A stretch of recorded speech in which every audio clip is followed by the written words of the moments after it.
what is happening in Canada. The world is watching our nation, and they're seeing a big bossy government close down debate on censorship. They're censoring the debate on censorship, and this is what the world is seeing, Madam Speaker. This puts us in the category of countries like the communist country of Beijing, North Korea, Russia. Putin would be envious of the ability to change the algorithms of their viewers to watch content online. This is a dangerous time in Canada. We've all had struggles for the past 3 years. The division in our country has never been as great as we have it today. And now we have a government that wants to take it a step more, jumping on that nerve, that raw nerve in Canada that distrusts government because of their actions. Because of their actions of this bill. It's because we're here tonight that we're debating because of the forcing of closure on this bill. And if you're watching this online, I'm going to clip this and put it out there, and hopefully if C-11 doesn't pass, you'll still be able to watch this. So like and share this right now, because this might be the last opportunity. Because you will be able to post things, but no one will be able to find it. And this is what is in this bill, Madam Speaker. This is a layering on of effects on our freedoms. This place, this beautiful parliament, where 338 people from across Canada are elected to bring our views here, to debate ideas and policies and directions for our country, what is right and what is wrong. And even that has been affected, even before this bill. We're taking a system of communication that has been a tool of democracies all over the world, and we're taking a tool out of the toolbox. There is problems in Canada. There's problems in our democracy. We've seen it with foreign influence into our country. We've seen it where the state now is sponsoring media throughout our land. And Canadians are asking, how, when they turn on the news, this doesn't reflect my views or the Canada I know?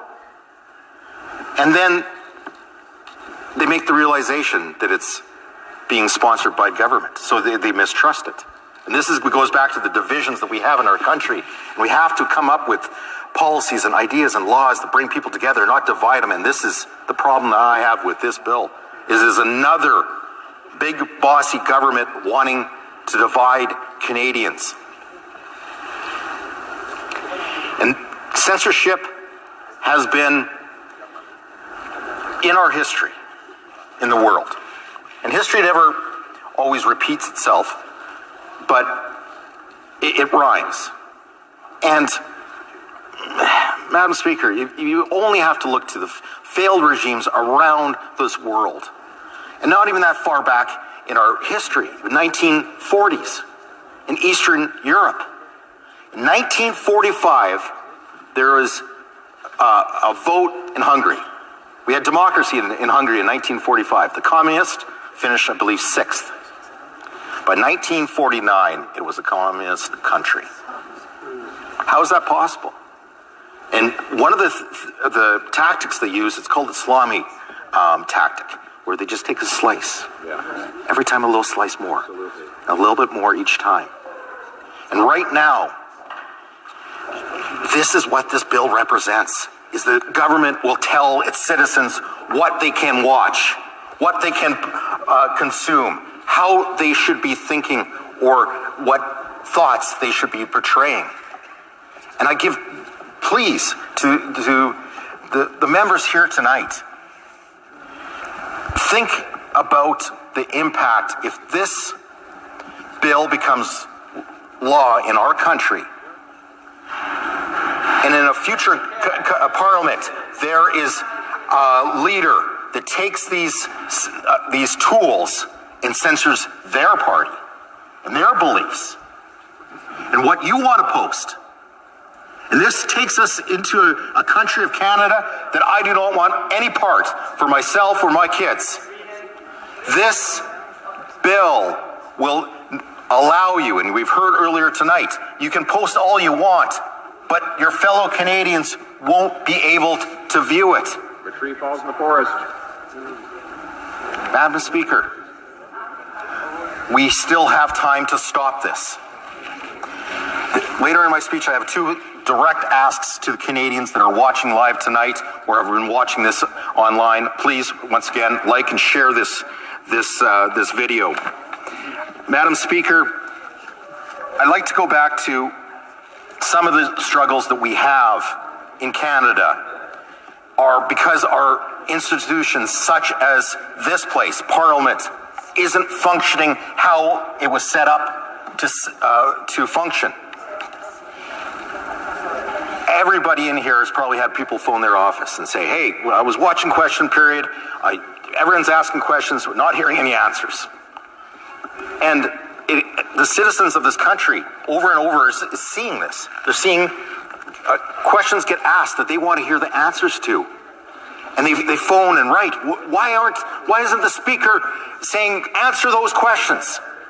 And it's not so much the problem that the speaker needs to impose new rules on this place. It's how this was set up, is that we have a freedom of press in Canada. And how this place is supposed to work is if you have an opposition that's grilling a minister or a prime minister, and that minister is giving you garbage, the media would hound that minister or that prime minister until they got the answer to those questions. And if not, that heightens the question, what are you trying to hide? And we're not getting that right now in Canada. We have some great journalists that are working hard on uncovering the truths of what's happening. But those stories aren't being published because, like I said, when states start sponsoring media, everyone questions the stories that they're hearing. We know whoever pays the piper picks the tune, Madam Speaker. And that's how this place is supposed to work. We should have the galleries full at media right now. We don't. During question period, we don't have media filling the galleries. Because there's no stories. The opposition heckles. Nothing to see here. There's nothing they want to hear. They don't want to hear. Madam Speaker, I don't know how this is going to end. We've heard the government talking about proroguing, which is canceling the Parliament, shutting it down, and this could kill this bill.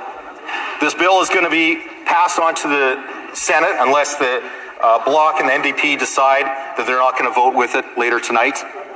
There are still chances. I'm an optimist. There's still hope. And for the Canadians that are watching, don't give up on hope.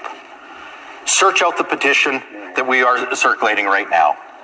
Make sure that you sign up to get updates, because we don't know what YouTube is going to show you in the years to come or months to come if this becomes law. But have confidence. And we heard earlier tonight that the leader of the opposition,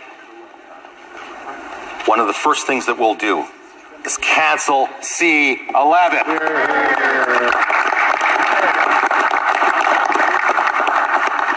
So right now, I know my time is limited. I'd like to thank everyone for being here tonight, but there's one last ask I got of the people watching online. Please like and share. Contact your NDP Member of Parliament, because they can perhaps get the courage to stand up for their convictions and vote against this government and bring this government down. We can have an election that elects a government that will protect our freedoms.